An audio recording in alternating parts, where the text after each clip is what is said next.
part of the Press Play Podcast Network. Look up in the sky, it's a bird, it's a plane, This is Jason J. Lewis, the voice of Superman on Justice League Action. This is Mark Wade, writer of Superman Birthright, and you're listening to the Krypton Report.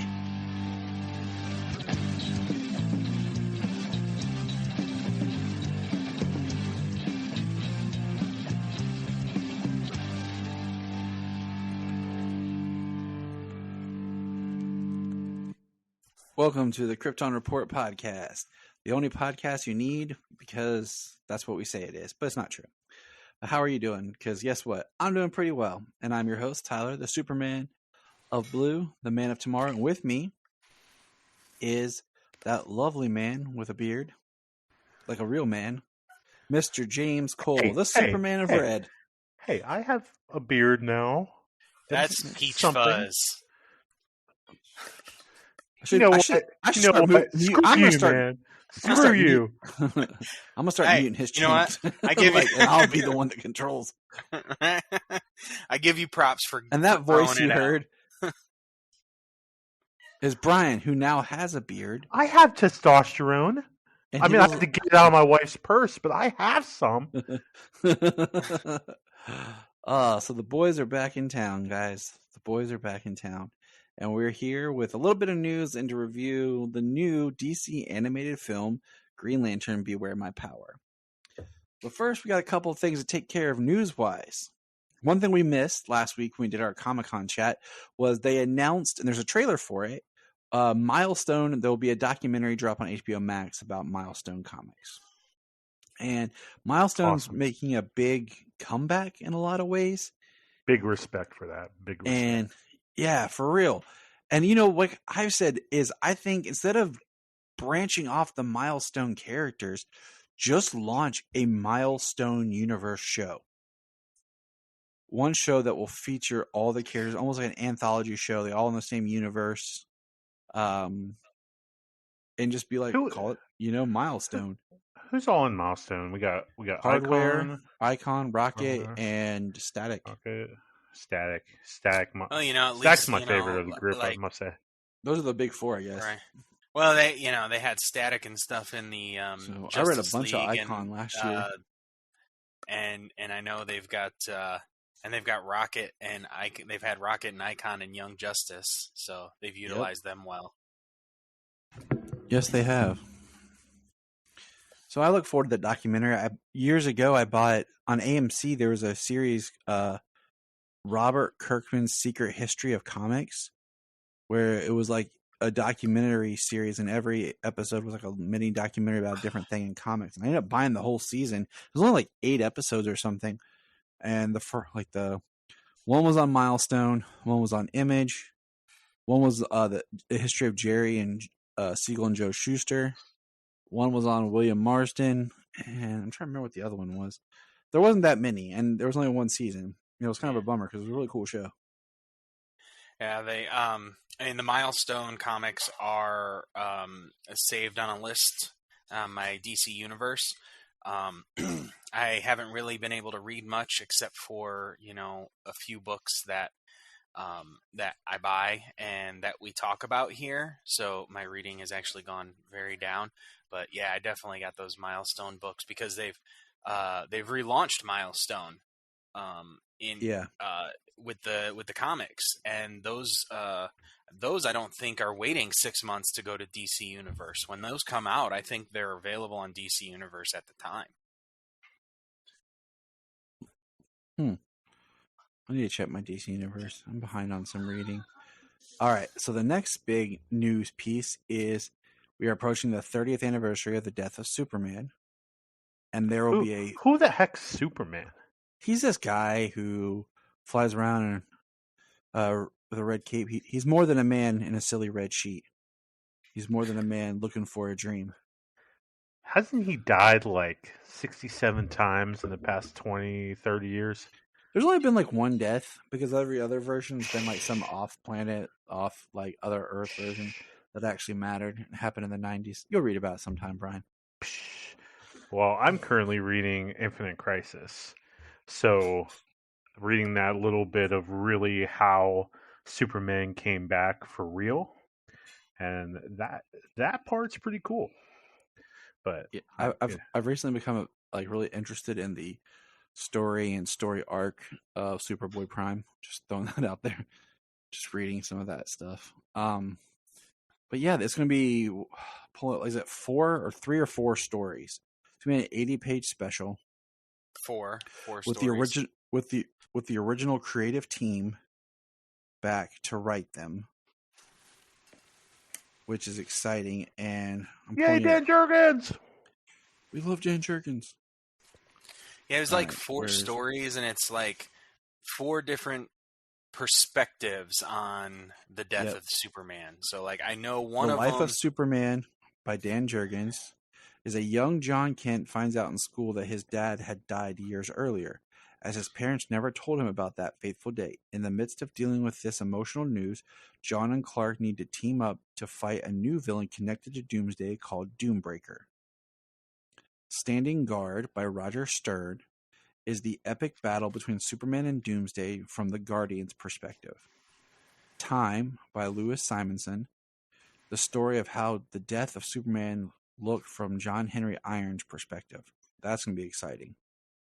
Above and Beyond by Jerry Ordway, a powerful story of Ma and Pa Kent watching their son fight Doomsday live on television and going through Clark's photo albums with the feeling that their son always prevails. That's going to be some good stories. Yeah, I like that, and I love how it's as far reaching as the Guardians. You know, the impact that Superman's had on the universe, and you know the death that his death impacts, at least what the Guardians think or feel about it. You know. Yeah. Yeah. Yeah. See? No, I think the story will show some serious character depth for John. You know, just having his son, you know, hear about how his dad died, and it's not just, you know, it's just not just a normal dad. You know, yeah, he came back, but like, you know, every son, if they have a good dad, thinks of their dad as invincible. Thinks they're, you know, nothing can beat their dad. Their dad's their hero. So for John to hear a story of their dad's greatest defeat, their dad's greatest weakness, you know, the day dad failed, is gonna get real character growth there, and that's why I'm really excited for Dan to be a part of that. Because I know Dan's kind of sad, like we are, that we never got to see John grow up in real time. So to get an emotional depth story for John Kent as Superman now. Oh wait, I'm so sorry. Is he a little boy in this? I'm so sorry. Yeah. Okay. So that's even better. John. That's even better. Yeah, that's even better. Yeah, that's the way it should be. So I'm very excited for that, and yeah, that's gonna be something special. Yeah, there's something they're going to be releasing, like a reissued Superman 75 as well. Yes. Yeah, it's a whole thing. There's going to be 2 or 3 different books coming out at the time for the 30th anniversary. I'm excited. Yeah, I look forward to seeing what's coming out, you know? I certainly don't have the issues from that time. I just have all the trades. Yeah. So, and I'm not going to buy the trade again unless Dan Jurgens like personally hands me a copy, like with an official new cover and his like blood on it. Like, it's worth so much. Right. Well, at least I got him to sign a copy of the trade for me at Motor City when we went. Yeah, we did. Yeah, that was nice. That was awesome. Mm-hmm.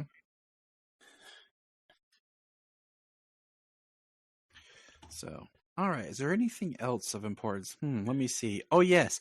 As of this recording, it was announced Like that 2 Ben hours Affleck will before be. this recording.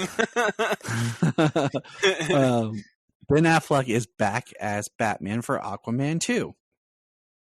Yeah, baby. So, like I told James, he's going to be the new Mira, and they're just going to use some high-tech green screen technology. And, yeah.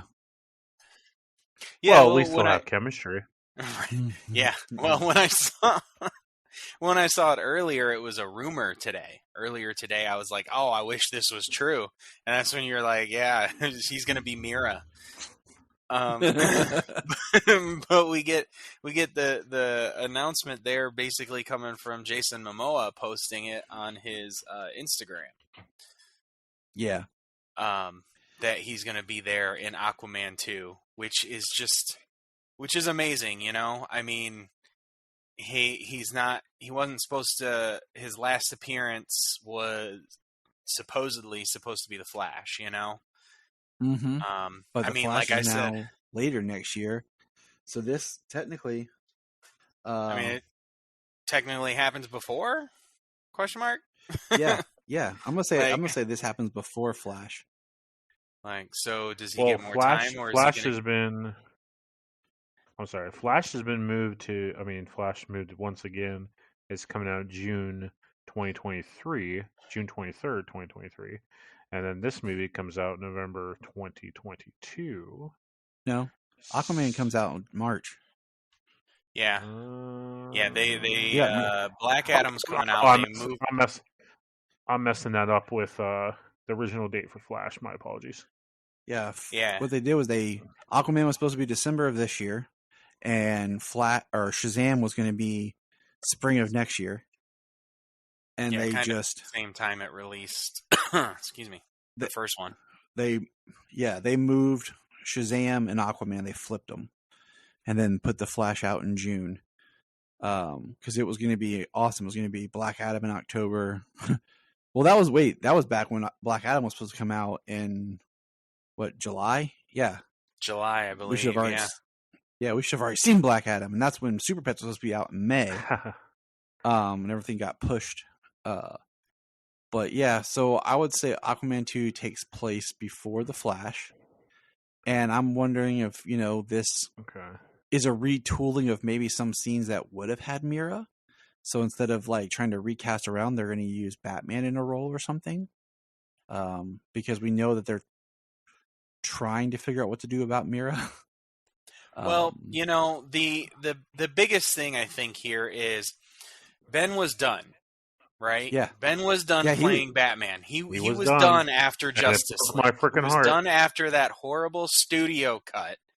He was done. He did not want to play the character anymore. He came back for the additional photography because Zach asked him to. And then after that was when he was brought in, he agreed to do the Flash. And now it's revealed that he is doing Aquaman. So, and I bet that's because Jason asked him to. Probably, but it's still what's going on behind the scenes, because he was done. And that was something that he had officially announced, and the initial reason he came back was because Zach asked him to. I mean, let's look at the man. He not to get behind the scenes or anything, but he went through a lot. Yeah, marriage drinking, marriage. Yep. I mean, he just got married last week. Yeah. Married J-Lo. So they got back together, and he married her. So he's feeling good. So maybe the idea of coming back for a Batman for not a full feature or a big movie, but just a small supporting part sounded good to him. You know what I'm saying? He's like, hey, I'll do it. Jason wants me to, or whatever. Sure, I'll do it. Our luck will probably just be like Bruce Wayne in 3 scenes or something, and not even Batman. But hey, who cares? Yeah, no, absolutely. It could be a test. I mean, we saw the little I messaged you guys right away in that trailer for Shazam when we saw Ezra running, And we're like, okay, yeah, the Flash movie's coming up, yeah. And then we saw that clip of Ben, and I mean, yes, Ben will be in the Flash movie, but that had me really wondering. And I messaged you guys right away, and I'm like, are they really going to do it? Are they really going to restore the Snyderverse? Like, Well, is this getting there? I hate that term because restore the Snyderverse means you get his 5-movie arc. Yeah, And I mean that's fair. and the rest of the lack movies of are better still, words. his casting, his characters. You know what I'm saying? Like the people that are out there. So, I mean, the Snyderverse thing, I hate that hashtag. Because I mean, what I just want him to finish his Justice League movies, sure. But that's my thing is with Shazam, it already existed in that universe. He's just on the outside. Like, he's already supposedly interacted with him because we saw Superman at the end, even though we didn't see his face. You know what I'm saying? So, I mean, Shazam's on the outside. He's kind of like the fanboy who got powers and he's doing his thing, So it made sense to see Aquaman and Batman and the Flash. Yeah, and then the way they kind of showed up in Peacemaker. No, But also because we knew Ben was going to appear in the Flash movie as it is. Yeah. Absolutely. I want to see more Snyder stuff in the DC universe. I mean, we all do. Over here, we all do. But we also agree that it's not the end all of the DC universe. It's silly to think that the DC universe rests on Zack Snyder and he can only direct DC movies. That's just silly and just it's not even plausible. You know what I'm saying? So like there has to be other directors involved. There's going to be more movies. There's going to be different tones. You know what I mean? But I think, as like a groundwork for the DC universe, we have movies, we have castings that have come from what he had done. Like, yes, I want to see more, but I'm also not naive enough to expect or think that he's the only one who can do anything. And, it's absolutely not true. So, I mean, if they continue using these characters and these actors in the role, then it's like it's already going. It's already continuing. You know what I'm saying? Like, and I think that's what's necessary if they want to continue building. You know what I mean? Because if they don't, they're going to have to start from scratch, recast all of these people, every single one of them. And that makes no sense at all. Yeah. You have nearly now 10 years worth of content. 9 years now from the time Man of Steel dropped. You have 9 years worth of content that, granted there should be a lot more. There should be a lot more cohesion, but that's money and egos talking that screwed it all up to begin with. Knee-jerk reactions every time something came out and somebody said they didn't like something. They kept on changing things. It was ridiculous. It was a circus, and hopefully now after 2 sales, things may finally get in line. You know what I mean? Not Andy Serkis, like clowns running the show. Like the circus that Bruce Wayne asked Chase Meridian to. You. Yeah. So it just, you just hope that they finally can get things going, get things in a row so we can be excited for things coming out. I mean, friggin' SDCC, Marvel released a slate out through 2026. You know what I mean? 4 years worth of content from now. And people are going to continue watching it. They're going to be excited for things that happen. Marvel has continued to push out things that they have said, yeah, some projects have gone by the wayside and got canceled or got changed, but for the most part, they've said something, they've made up their mind, and they've continued with the plan. They've got people invested in what's happening, and it's impossible to do that when they keep changing things. And now, hopefully, with a new set of people, hopefully we're good where we're at, and they kind of, can get things in order and start actually making a plan. Breathe, James. Just take a deep breath. It's Brian's turn to talk now. We're in the nest. I trust here. Bryan, would you go ahead and share with the group your feelings? I'm agreeing with James. I hate James completely, but I'm agreeing with him here. I hate you too, Bryan. It's cool. Hey, burn it out. That's Bizarro hate, guys. It is, I yes. love that It's Bizarro hate. me hate you big time. Okay. Hulk like raging fire. No. I've kind of been talking to Tyler about this, as Dark Crisis on Infinite Earths is kind of going.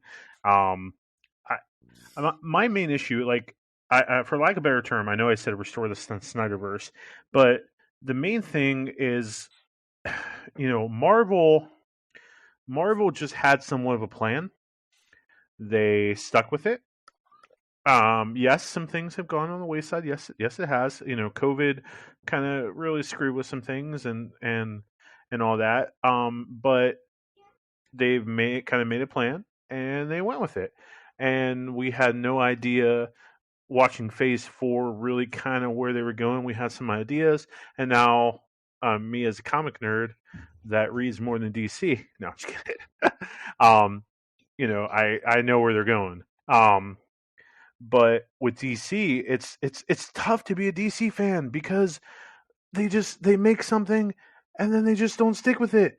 And then they're like, and then you're wondering, okay, is Henry still Superman?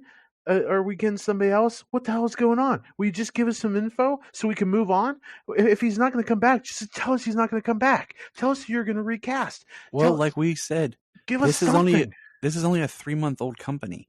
I know, shut up. But you have to look at it like that. Like DC doesn't run like Marvel because Marvel's its own independent studio. And that's the way DC should be. And DC needs its own studio and not just be part of Warner Brothers. And that's the problem, is it's multi-leveled and it needs to run on its own. I know, but if you but I understand. But if you have so many damn stories going on right now, if you have so many different paths that are going, I mean, we have what Snyder was doing, and then we have the Justice League and that shit. I mean, we have Harley Quinn and that abomination of God, and then we have Shazam, which is it part of it? I guess it is. It's off to the side, whatever. We have what was going on with Suicide Squad, we just have this over here, this over here, this over here. And then, you have Peacemaker with Suicide Squad. And it's like, okay, so what happened? What didn't happen? Where does this really... Yeah. Okay. Well, okay. I understand, but we need some cohesive... There has to be a cohesive plan. I hate the concept of an omniverse. I hate the concept of of infinite Earths. I hate it, and the reason I hate it, I understand it from a writer's point of view. As a writing guy myself, I understand you want to be able to tell your own story, and you want it to actually, be a part of something. But when you're trying to tell a cohesive story, and this myth matters, and this matters, and this matters, and if the story sucks, we can just say, oh, this happened on Earth 1656, whatever. Yeah. There's no stakes. There's no consequence. There's no character growth. We have no idea what the hell is going on. You can't even follow in the damn comics, man, because this happens here, and then, for example, then you have 3 Jokers, and you're like, okay, well, when the hell did 3 Jokers happen? And then you see what Chip's going to do in Batman, and then you see this little tease of the 3 Jokers there, and you're like, oh, well, is this a sequel to 3 Jokers? Holy shit! I'm rambling James here because that's why we're Well, so I alike. think But the like, I just want things to matter. yeah, I Yeah, think the infinite multiverse that they were, touting within the last couple of years was, and I think we discussed it, was kind of just Warner Brothers' excuse to say we can make whatever movies we want and it can be placed anywhere. It doesn't have to be a universe that, and I think, and in my opinion, like, I want to see movies that take place over here and take place over here and take place over here.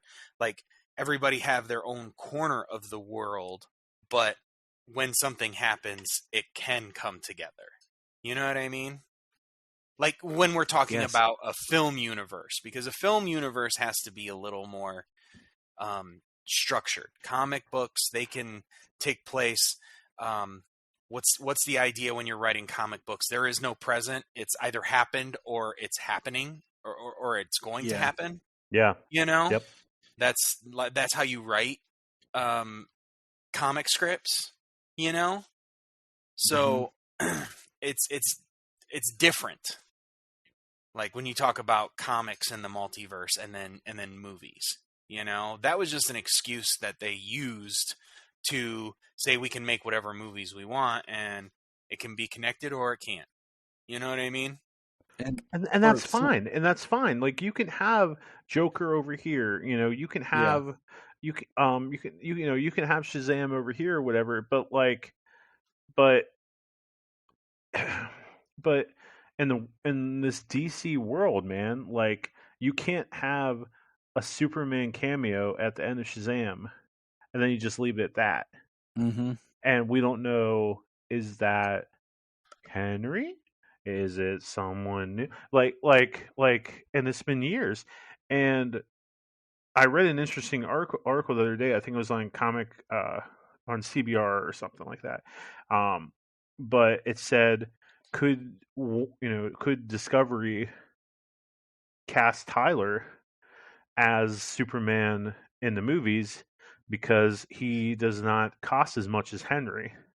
Get So a load from of a this budget guy point of reading view, CBR.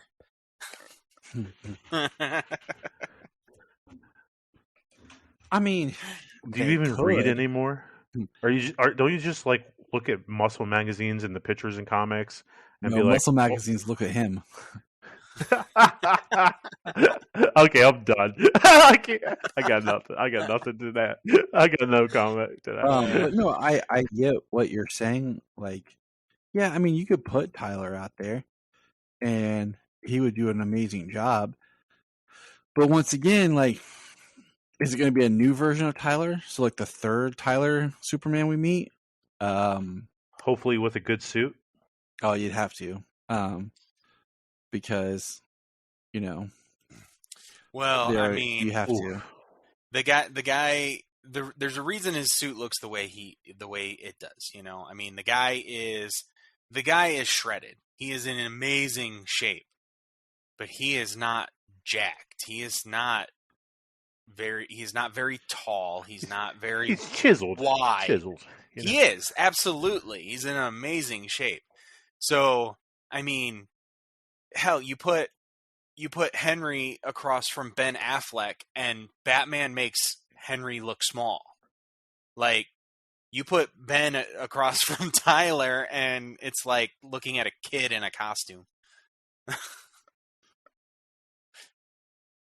So, but all right, enough with that. We've gone too long. It's time to talk some Green Lantern. Yeah, I think we went off topic. So here's my first question to you guys. Without thinking too hard, if you were in a Lantern Corps, what color would you be? James, you go first. I'll go first. I'd like to think green, but I'd probably be red. All right. I'm thinking realistically, Bryan, your turn. Ironically, the same answer as James. I mean, I've been through a whole lot in my life. I'm still going through so much. But I have a whole lot of rage inside of me. So I think James and I would be rocking those Red Lantern rings.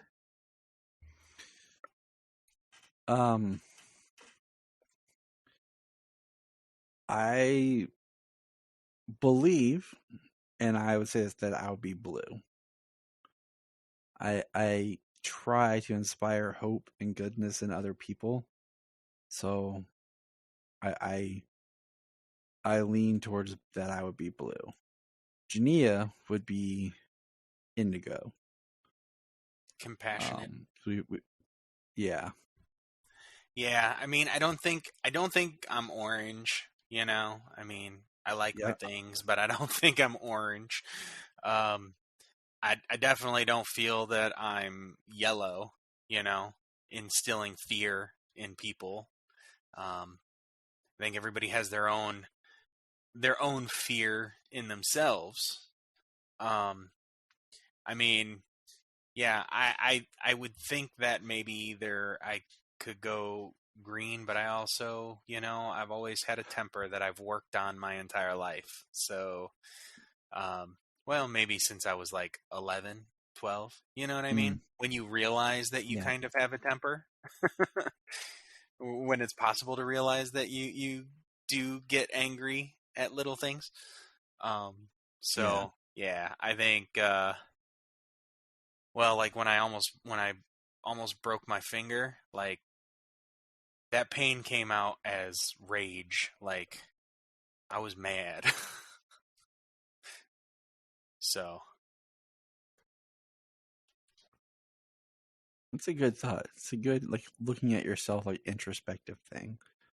So it's just something to think about. So what we are talking about is the recently released Green Lantern Beware My Power, which is the 5th film of the new continuity. The films being Superman, Man of Tomorrow, Justice Society, World War II, Batman, The Long Halloween, which I'm counting as one movie. Okay. yeah. Counting it as one movie. And the Constantine House of Mysteries. That one is a short, but that one solidifies that at the end of Apocalypse, when Constantine had the Flash reset everything, that this is the world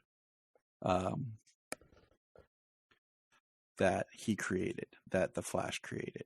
So I really like Constantine House of Mysteries. I really wish it was longer. I wish it had been just a full film and not a short collection. So, but the film stars Aldous Hodge as Green Lantern John Stewart. Some of you may recognize Mr. Hodge as being from Supernatural in season 2. And soon we will know him as Hawkman as he battles against Black Adam. It also has some other voice actors we'll get into as we go along. So, yeah, just we'll go kind of like beat by beat, but just overall, non-spoiler thoughts on the movie. Okay, we'll start with James. Well, I thought it was great.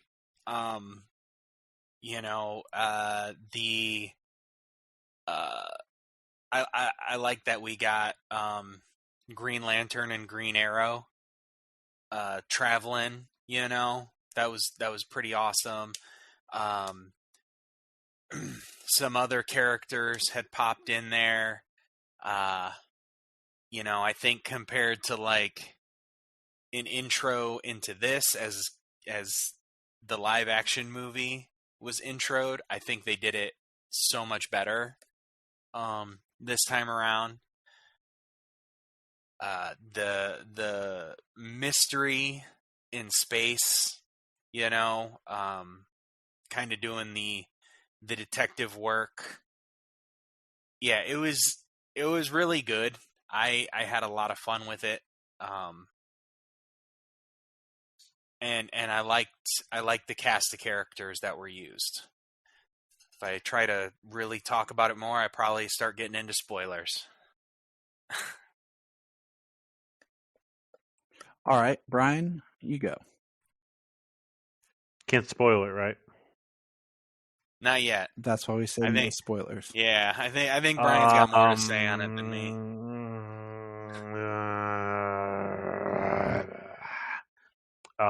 It should have been Kyle. It should have been Kyle. I understand what they were doing with John. I understand the story they were trying to tell. But it should have been Kyle. No spoilers. And that's Brian. So I really enjoyed the movie. I enjoyed it more the second time because it did go different places, but it was a very dense movie. And we'll get in more to... Hold on, I do have more to say. Nope, you're done. A problem I have to say with Green Lanterns when it comes to them appearing in things. But I enjoyed it. Brian, go ahead and say what you want to say. Oh wait, hold on. What did you said to us? I don't know if he's laughing at what you said or the chat or something. Oh, I was laughing at what cool. he said. Okay. I like the chat though. Okay. Okay. Yeah. I felt like the movie had it had 20-minute spurts. So like the first 20 minutes were fairly decent. Then the second 20 minutes I got really bored and I got really worried. And then the next 10 to 20 minutes, oh, so this is where we're going. And then we went somewhere else, and I'm like, ugh. So we're not going to go touch the good stuff that could possibly make this movie good. And then we got another 20 minutes, and I was like, well, this is going downhill again. And then in the last 20 minutes, I'm like, yeah, this should have been Kyle. And that's all I have to say about that. Okay, so if you haven't watched it yet, go ahead and you can turn off the podcast here. And from this point on, we're going to get into spoilers and really review the movie. So here's your opportunity. Ready, set, goodbye. Okay.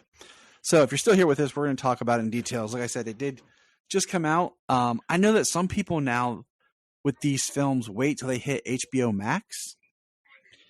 And what's interesting is they used to have the schedule of 2 weeks on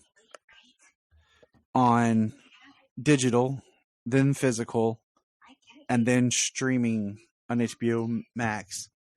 But now they're dropping digital and physical the same day, and I have no idea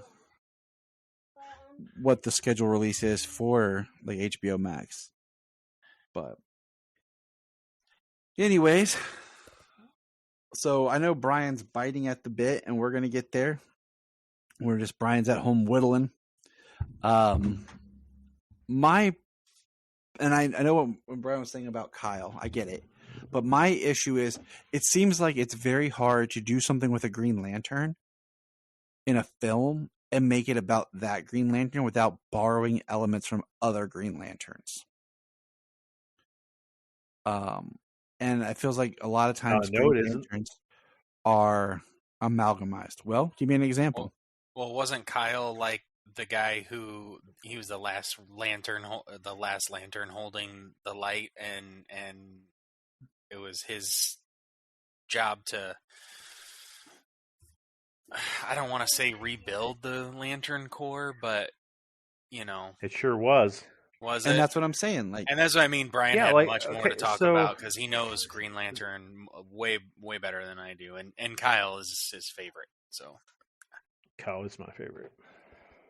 It's just okay.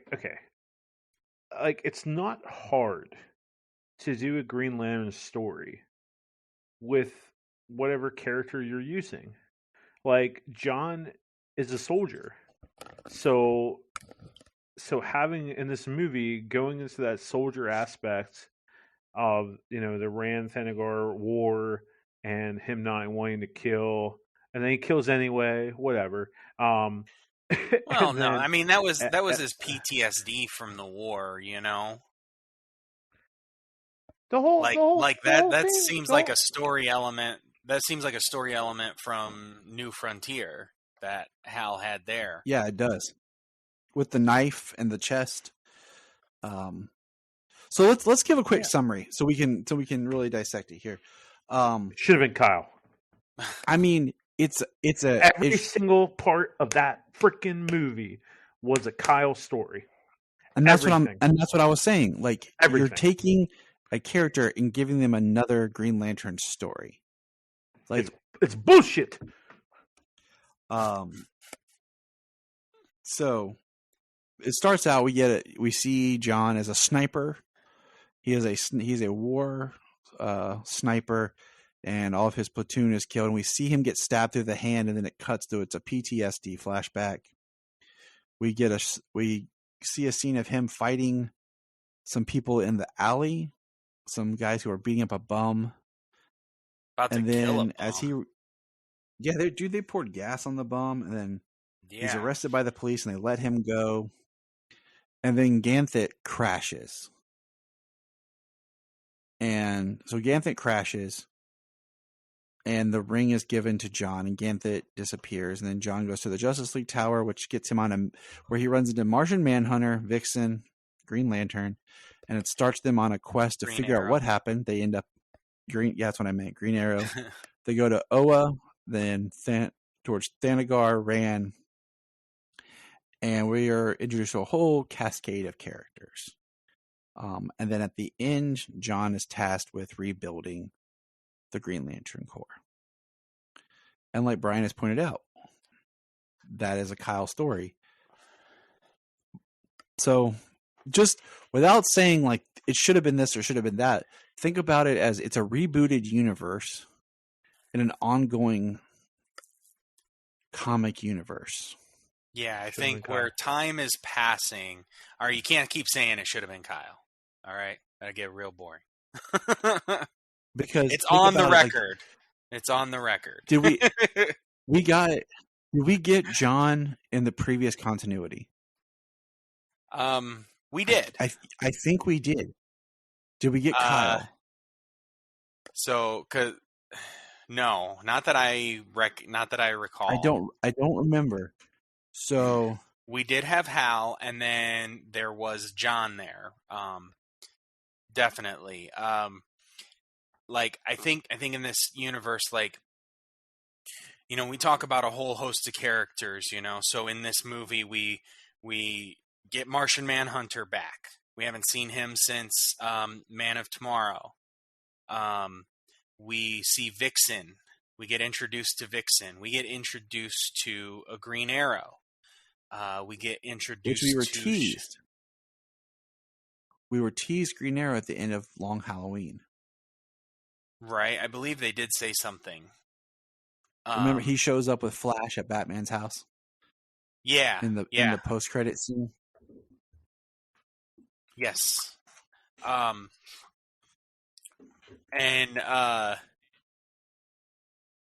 so we got Shiera.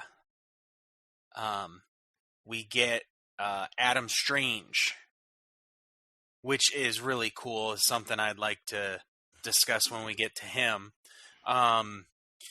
Then they got Rand and Thanagar, and the Rand and Thanagarian War, which is a big cosmic event. And then Sinestro and some of his people there.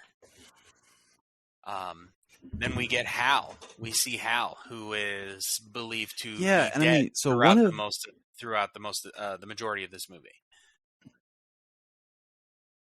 So the one thing is, this new universe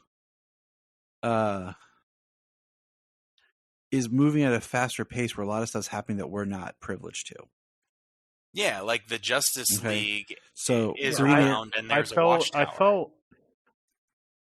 See, Right. that's why I asked you guys. Like, I felt when this movie started, I felt like I missed a movie, Especially when they and I said didn't. how. Yeah, like I felt like there's so much story that was missing.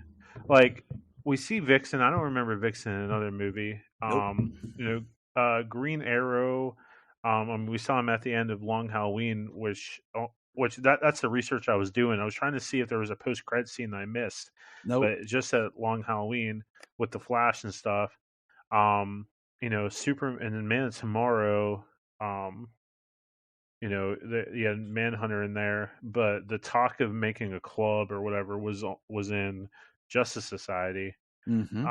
I feel like there was like a whole movie or two that could have happened before this movie. I thought that we were being introduced to John Stewart first as the Green Lantern, and that's the way they were going to go with this. Yeah, when they brought in Hal, I got concerned for the story. I was like, okay, all right, interesting, because did you guys catch that they make the off reference that Superman and Wonder Woman are off on a mission, off planet? We haven't even met Wonder Woman yet.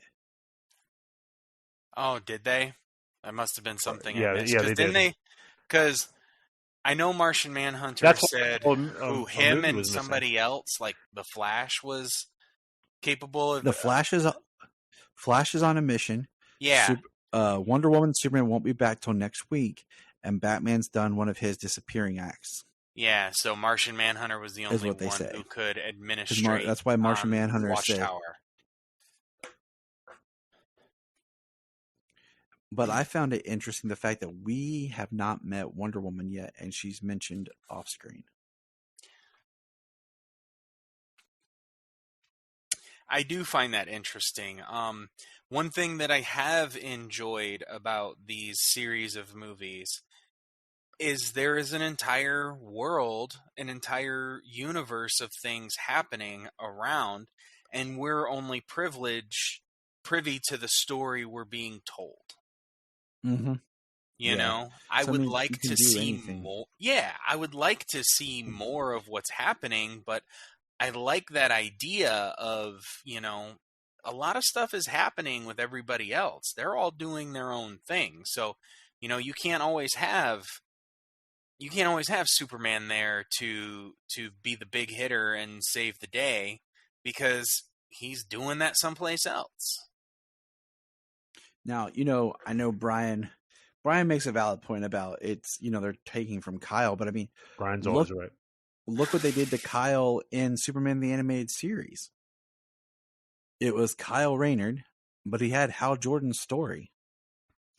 Yeah, I was going to bring that up. I was. So, and that's what I'm saying. Like, they always mix match the Green Lantern stuff. But I look at it as this is a rebooted universe, and things are playing out differently than they were supposed to, because this is a new world. Yeah, I mean, stories have to change. Universes have to change. And think about John Stewart's the most famous Green Lantern to an entire generation because of the Justice League cartoon. And that's why it should have been John's story. And also, I mean, it was at one point supposed to be in a movie. It was supposed to be in the Green Lantern series that we don't even know if will ever happen or whatever. So looking at this as just being like, okay, this is the story they wanted to tell is fine. But if they hadn't brought Hal in, I think I would have been more okay with everything, because you're trying to tell a really solid Green Lantern story, and this is the Green Lantern you want to use. I mean, first of all, there's way too many Green Lanterns from Earth. There are way too many now. Well, I think the idea of so bringing Hal into this really gives the story a pass the torch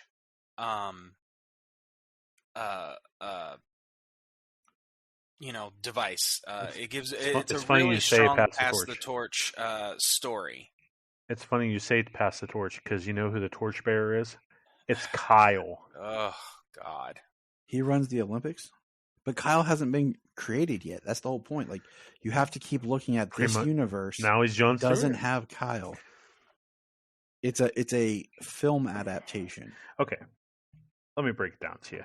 Okay, Kyle gets his ring. Right, we know this from an alley, from Ganthet in an alley. Right, we know this. We know that it's a Kyle story, but we're analyzing the movie as it is. It's several Kyle stories. It should have been Kyle, and John should have got his own story. But they did what they always did. Can I talk? For Flash and Green Lantern, and made an amalgam. Didn't you want me to be here? Yeah. I want to talk about the movie. I am talking about the movie. Not just go over and over that you just keep saying that it's because it's a Kyle movie and it's a Kyle story. I just want to say that Jon Stewart's story that I guess you guys don't know, John's story is powerful, man. Like in the comics, they should have brought back him as a architect working. There you go. Yeah. But after he got out of the military, but they got that discarded a long time ago. What I thought we were going to get, instead of the Rand Thanagar War, which yes, it is a Kyle story, and the whole Hal thing, which is a Kyle story. I understand, but I feel bringing Hal into this movie was too soon. We never got to see Hal as a hero, so the whole Parallax story going that route and that betrayal of Hal. I'm so sorry, I can't even talk. The betrayal of Hal has no impact if you don't see him be the hero. Right, I agree. It has zero impact, and yeah, I love Kyle because Kyle never really knew himself as a Lantern. He felt he wasn't worthy of it. So to see John not want it in the first place, that is part of John's story for sure. He didn't totally want it, but Kyle felt he wasn't worthy. Around Infinite Crisis time is actually right before Infinite Crisis is where the Rand Thanagar War takes place, and Kyle gets into that war against Guardian orders. So that story, the Rand Thanagar War, is so important to the rebuilding of the Green Lantern Corps because a Thanagarian and a Randidian or whatever, one of each is chosen to be members of the Green Lantern Corps. So I thought we were going to see a little bit of John kind of during this time. John is kind of like off to the side, and Guy Gardner are kind of teaching the new Corps. But that's an interesting part of the story where you see these two people at war having to work together. That was interesting. But John's big arc as a Green Lantern is when he accidentally destroys a planet. And you saw that a little bit in the Justice League cartoon, but in the comics, he's not sure of himself as a Green Lantern, kind of like Kyle. And we could have got more of that. I would have liked the story of him being a Green Lantern, maybe getting caught in something. No Hal yet. Like let's forget about Hal. And he's responsible for destroying Fatality's planet, because Fatality, if you don't know who Fatality is, Fatality was an alien who Jon Stewart accidentally destroyed her planet, completely accidentally, and she became a Green Lantern hunter.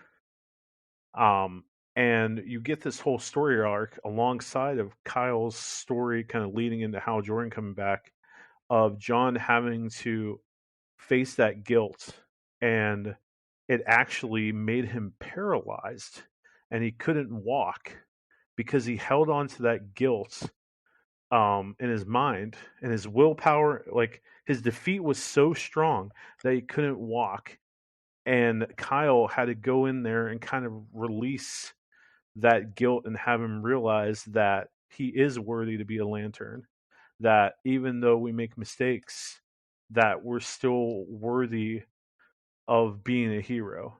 And that's John's arc, that I was a soldier, I killed people, I did things that I shouldn't have done, and I'm still a soldier. That's why he never wore the mask, because he was proud of being a Green Lantern, and he was proud of being that soldier. So you need somebody on the Justice League that's like a soldier. That's why I like seeing Hawkgirl in this story, because I really liked when they were kind of had that romantic relationship in the Justice League cartoon. Like those two, it worked. It made sense. So once So again, the think soldier having arc. Hawkgirl, yeah, sorry. No, I was gonna say just having Hawkgirl plays in to the Justice League cartoon, because once again, John's the most famous because of that cartoon. Now, Yeah. James. So the soldier arc, he has a very strong soldier arc in this story. What you're talking about is how many issues did it take to tell that story of accidentally destroying a planet, losing all hope, all this stuff, Kyle coming in, bringing him back up. Like, you're talking about a major arc across multiple issues of a comic book. This is an hour and a half. This is 90 minutes, not even, of a movie. So that we're that's why there should trying have been to another get. movie before this. Well, it should that's the have thing. been. Everybody knows how. Okay, everybody knows how. In this movie, we didn't see it. I agree that seeing him be a hero and the betrayal would be more impactful. But everybody knows how. Everybody knows him as a Green Lantern. He was the Green Lantern for the Justice League that we haven't seen. And on Oa, he is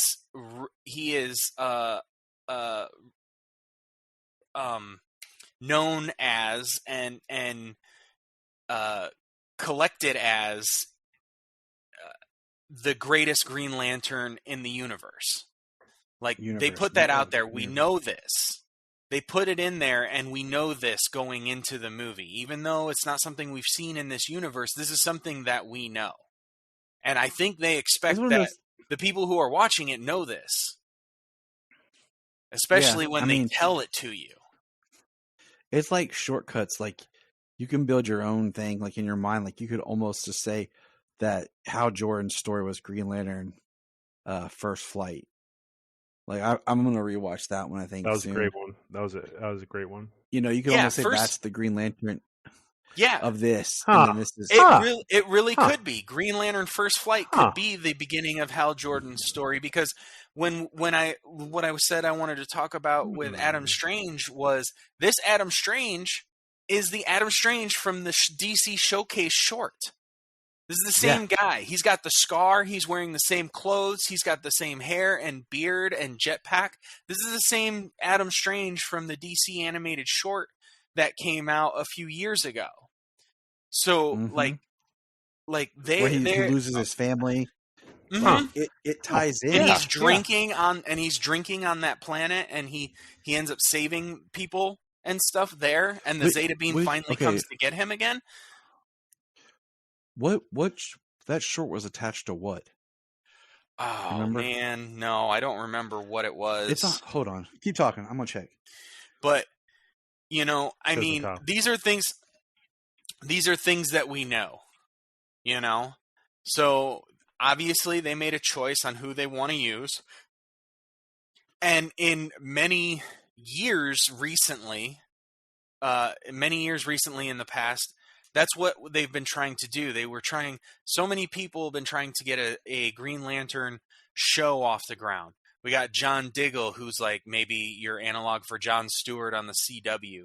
They tried to bring in Jon Stewart, or Zach tried to bring in Jon Stewart at the end of the Snyder Cut. The reason that he wasn't used in other medias is because they've said that they wanted to use Jon Stewart for other things. Like, he's a big draw for the Green Lantern. So, Yep. like, for this to be his story, I mean, so he's a soldier. He has PTSD. He gets this ring. It won't come off. He's reluctant to. All he wants to do is get it off. Obviously, some crazy stuff happens to him right away. And then, as he goes on this adventure, he starts to, just like he says, he's just passing the time. He's doing ring training with things that are programmed in the ring to get him, so that way he learns to control those abilities. And along the way he learns what it means to be a Green Lantern, and that he is a soldier, and if things happen like the betrayal of Hal and him being killed, so you can't beat yourself up for things that you do if you've done them for the right reason. Sure, they're going to affect you, and it'll be something that you always think about, but it's not if you did it for the potentially the right reason, it alleviates a little bit of guilt. Let's talk about the one thing that bothered me. Where was Hot Girl's belly button? In every drawing, she never had a belly button, which made me think, do Thanagarians not have belly buttons? Do they come from eggs, or are they born? Maybe they lay eggs. That was what was bothering me. You wouldn't have an umbilical, right? So I'm just saying, like that. I didn't notice that it's not something I thought about. Can we talk about something that I thought was really positive?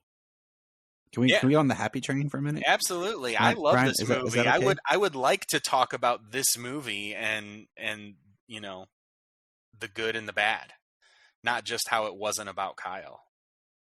I think Parallax looked awesome. I think this is the best Green Arrow we've had in a long time. I love the voice. I love the action. It's nice to see a real Green Arrow again. And I was surprised. I saw who did the voice, and I was like, that guy is great. Like, I've seen him in so many things, and he is so good. He is so funny. And I would never, ever picture him as Green Arrow, but he did the voice, and it was great. Yes, it was. I really liked this Green Arrow. This is first best Green Arrow, of course, is the Justice League Unlimited, and then this one. But it was just nice to see Green Arrow properly used.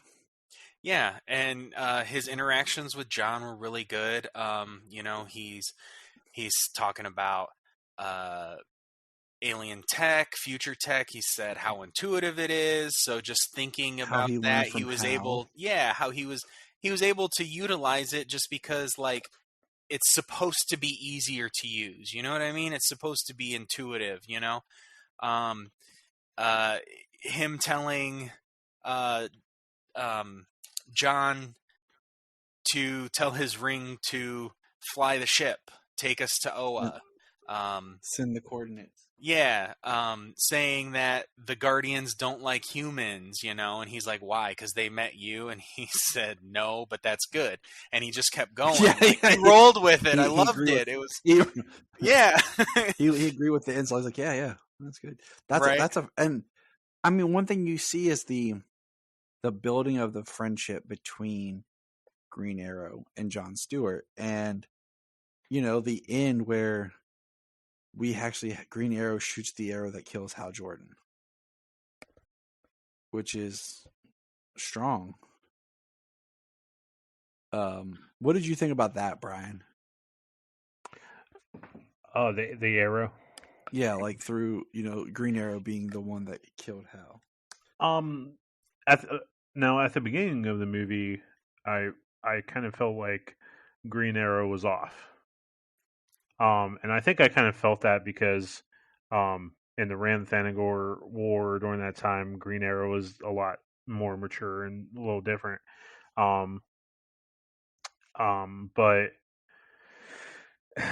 seeing him notice that Hal was different, seeing him see Hal kill people, seeing him see that his friend was changed, his friend wasn't different, or his friend was different, really reflected the Emerald Twilight story, which was like the fall of Hal and the rise of Parallax, and then to see them copy that part from Zero Year, in Zero Year and kind of like in this movie here, nobody could take down Parallax, nobody could take down Hal, and for this makes me emotional thinking about it because they did it so well in this, as they did in the comic, when Ollie pulls that arrow out and shoots his best friend through the chest and kills him. And then they had him say in this movie exactly what he said in the comics, like, I had to kill my best friend. Yeah, and that was in the great. comic, it was really good. In the comics, everybody's so shocked by the moment, and they all look at Ollie, and he just drops his bow on the ground, and he just walks away. Like, he goes, they're fighting Parallax in this, like, the exist like in this void of time and existence, and Ollie still separates himself and just walks away. Right. That was really Well, powerful. that also Yeah. seems like a part where they've been doing this for so long, and that might be a point where he could like walk away for the moment or Yeah, something. You know what I mean? To and deal with that's it. that is a particular part why I'm glad you guys brought up First Flight and stuff. Just to that could work as the hero I might watch it somehow. tonight or tomorrow. It's not that Yeah, long. I think I might too. Is it streaming? I think it's on HBO Max. Yeah, it's on HBO Max. I So was is looking at Emerald the Knight. years that Green Lantern things came out. Um, First Flight came out in 2009. It was like the third movie they did, I think. yeah, it was one of the real early ones.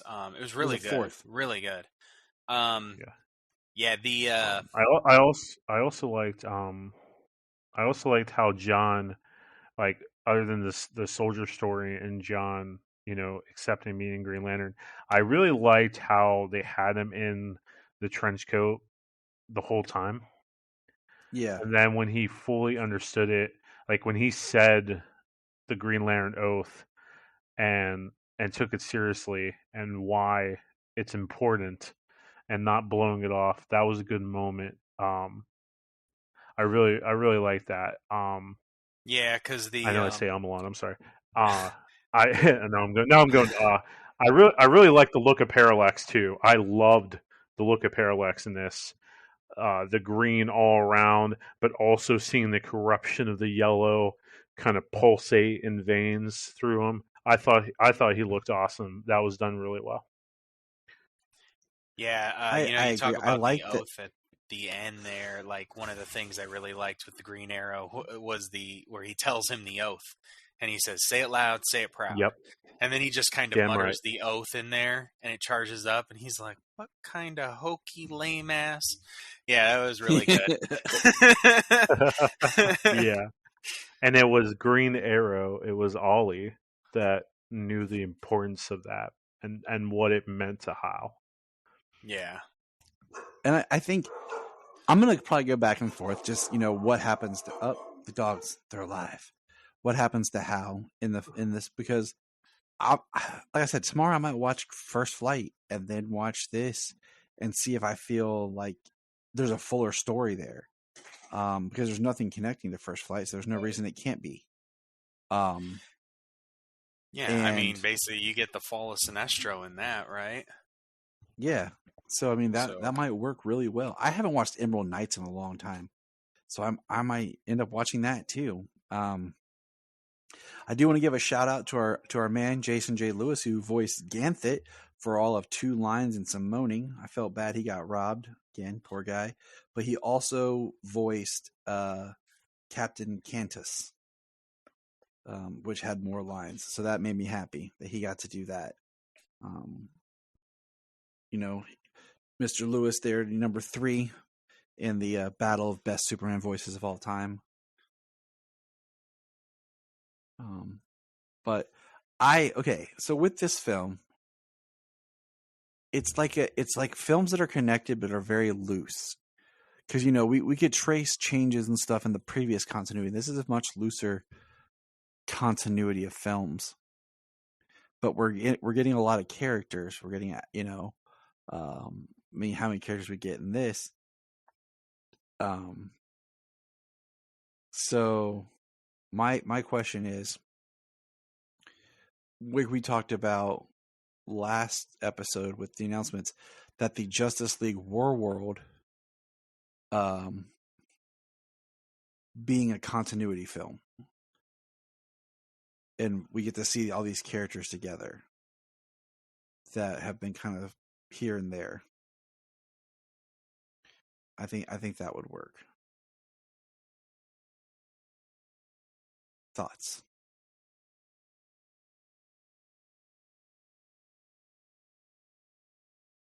Well, I almost thought that we were getting War World in this film, because when that android or not android, Right, so did I. I thought it was a that tease asteroid. for Yeah, that's what I thought. That asteroid opening up and shooting the missiles at them. I was like, oh, so is this War World, and then ended up being the Rand Thanagar War. I felt that was a little tease. So if we are getting War World in the future, yeah, I think it's gonna be all of them. Because there is a story of Wonder Woman and Superman having to go into space a little bit before this pre-Infinite Crisis era that the Rand Thanagar went through. And in that story, for you Superman fans out there, in that story, Wonder Woman and Superman, they end up being trapped on a world, or in a trance, or in this world for 100-something years when they go on this mission. And in it, they kind of start feeling feelings for each other. And then it leads into a story when they come back of Jimmy Olsen taking a photo of Superman wearing a wedding ring. And then there's this whole entire, it was a great, this story had a whole lot of potential, but they threw it away in 3 issues. I think I even whined to Tyler about it. But Jimmy takes this picture, and then Perry tells him that you got to publish that photo. We can't edit it out. Or somebody does it. I think it was Perry or whatever. But and then Wonder Woman, and everybody's like, "Whoa, Wonder! He's married to Wonder Woman. Oh no, yeah." So to protect Lois, the Justice League all puts on wedding rings, and they have this big public meeting saying, "Hey, we're married to the mission." And that's why Superman was wearing it. I don't know. There was a lot of potential there. But anywho, so I kind of hope that they go into that love triangle with Lois, Wonder Woman, Supes, because I like that love triangle. And they already did that in the last continuity. Oh yeah, they did do that in the last continuity. What the heck am I talking about? Like I said, I feel like I this just have one, so much comic knowledge. I'm just happy to be here. I'm going to shut up now. Well, one thing that bothered me is when they brought back Young Justice, is they started using a lot of the character models from the animated continuity run in seasons 3 and 4. So trying to I'll remember a character and I'm like, wait, That was in Young Justice, not the animated films. So it can be kind of confusing. But I like this new continuity. I like the art style. I like the color, the brightness to it. I also like the score for this movie. It's very almost horror type movie score. But I think we're going to put a pin in it here. On a letter grade, what would you guys give it? Oh, I'm not sure. I really wish I knew. I'm going to have to, make a little chart on my letter grades on kind of how I have gone through with these movies. I really enjoyed it. I had a good time with it. Really good story. I compared it to the live action movie that we got with Ryan Reynolds back there in 2011. And I think the way they did that, I don't think they introduced Parallax like well enough. Nope. I don't think that he movie was. is an amalgamated mess. Yeah, I don't think it was. I don't think it just wasn't the right route to go to try and start it. To me, Parallax is the Phantom Menace of Green Lantern.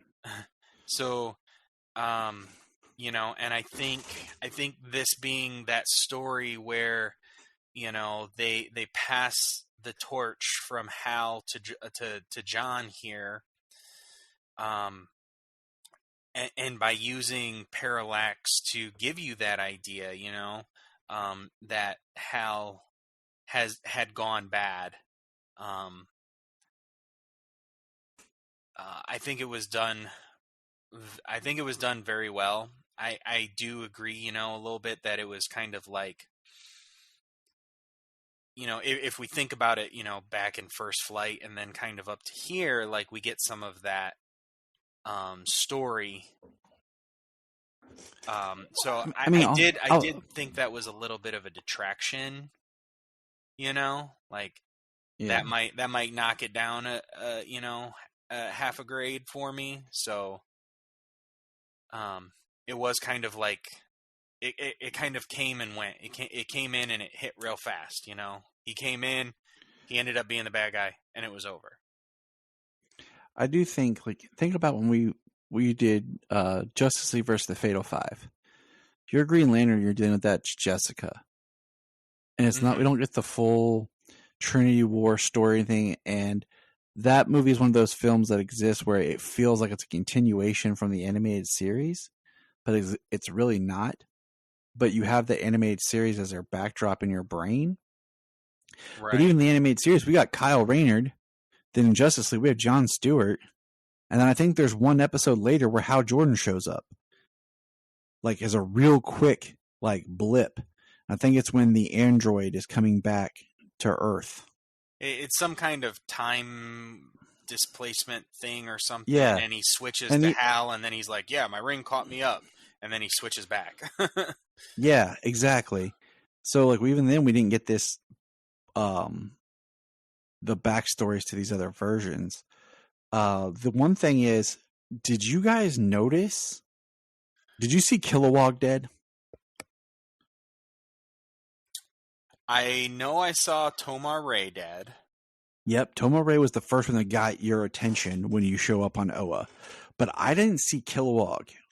Yeah, there was a big one, but he didn't strike me as Kilowog. I was like, is that Kilowog? Because, he's big, but I don't think that... There was one human that was down that I almost wondered if it was Guy Gardner or not. It's he's down, he's in the foreground. Yeah, he didn't have red hair, though. Right, and that's why I was like, maybe not. But I was thinking, okay. Because let's face it, there are too many human Green Lanterns. Too many. Yeah. I mean, I think it's kind of... So, I mean, as... I would give this for a letter grade. I would probably give this, a B plus. I'm on a B. I really enjoyed it. I really liked it. I thought the story was really great. The characters, the interaction, the way they brought in Adam Strange, and he was the one from the animated short. I thought that was great. There, yeah, I'm definitely gonna, I'm gonna give it a B plus. The character stuff really did it for me, and the voice acting was top notch. I thought everybody did a great job. Aldous Hodge, the guy Jimmy something, I forget his name. Jimmy Simpson. That sounds I think right. Jimmy Simpson. Yeah, as Green Arrow. Brian Bloom as Adam Strange, and I don't know the voice actor who did Hal, but it was Nolan North. Oh, was it? That's why he sounded so familiar and why he was so good. Because he delivered it all perfect. Like, yeah, I didn't notice that it was Nolan North. I didn't catch all of the names. I just kind of I picked out who I want. I wanted to see like when I looked at the cast, I was like, okay, is this the same guy who played Adam Strange in that short? And unfortunately, it was not. But he did a great job. And then I saw the guy who did Green Arrow, and I was like, oh, I love that guy. And that was kind of it. Yeah, for those who are like, okay, if just off the top of my head, things that this dude's been in. He was in the Jason Biggs movie Loser as one of the roommates that pick on Jason Biggs' character. He was in a couple episodes of Psych as the character of Mary. He's actually in multiple episodes. He actually appears in Psych the movie as well. And he was Joshua Speed in Abraham Lincoln Vampire Hunter. And that's off the top of my head. Yeah, and the one other thing I know him from specifically is he's the guy in How I Met Your Mother who's playing Edward Forty Hands with Marshall. Yeah. Yes, I knew there was more. I just couldn't think of everything. And then of course Jason J. Lewis, always awesome. And I don't even want to try. Ike Amandi is returned as Martian Manhunter. Jamie Gray as Dre Hyder as Hawk Girl. Mara Janot as Lysa Drac and Bantha Dar.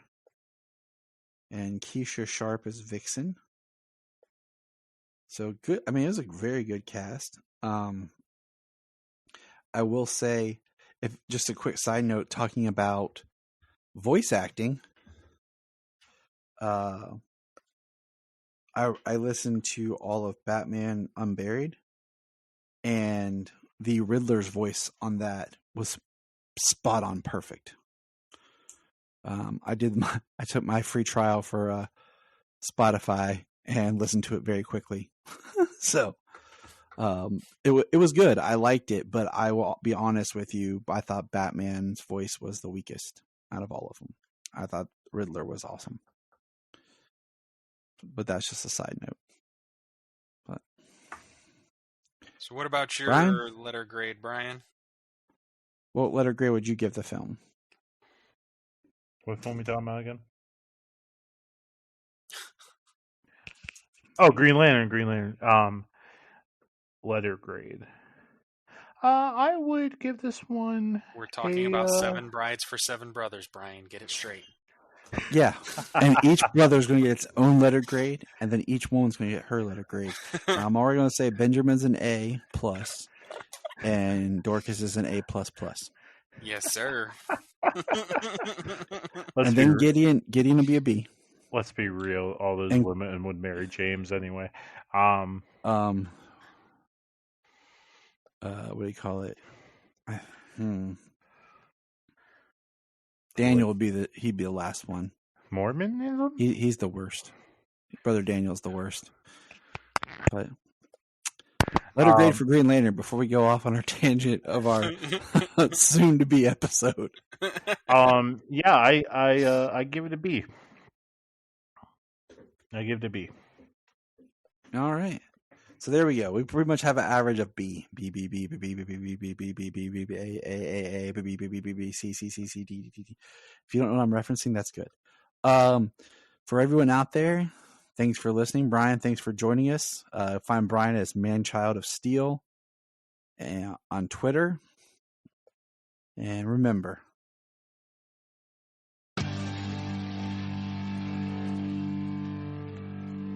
Look up in the sky. Yes, it's me, Sailor. we just want to say if you've enjoyed this podcast, please check out other podcasts on the Press Play Podcast Network.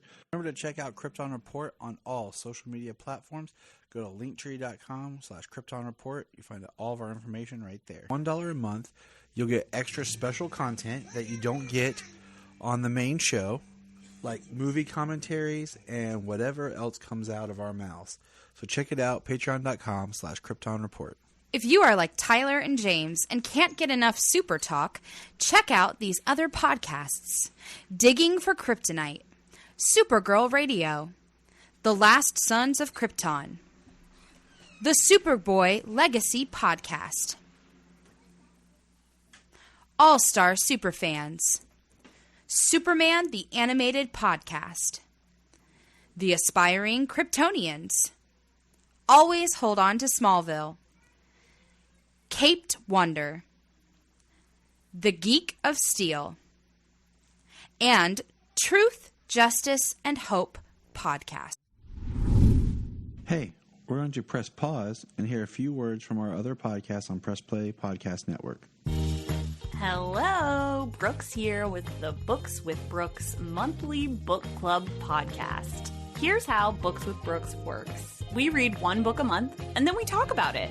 Classics like Stephen King's The Shining, debut novels like We Are the Brennans by Tracy Lang, and tons of other compelling, life-changing stories, one book and 1 month at a time. So come read along with us, and then listen in. This is Dan Jurgens, and if you want to have a good time, keep listening to the Krypton Report.